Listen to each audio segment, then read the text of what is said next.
నిన్నటి సాయంత్రం పోస్టులో నాటో దేశాలు ట్రంప్కు సహకరించడం లేదు, గోడ మీద పిల్లిలాగా వ్యవహరిస్తున్నాయి అని రాశాను.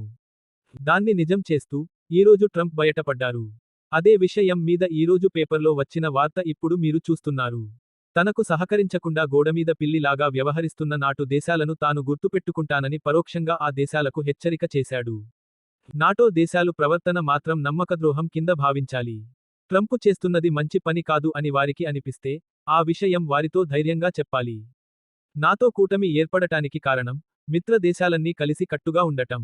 ఎవరి మీదకి బయటివాడు వచ్చినా, లేదా తామే బయటి వారి మీద దాడి చేయాల్సి వచ్చినా అందరూ పాల్గొనటానికి సిద్ధపడాలి.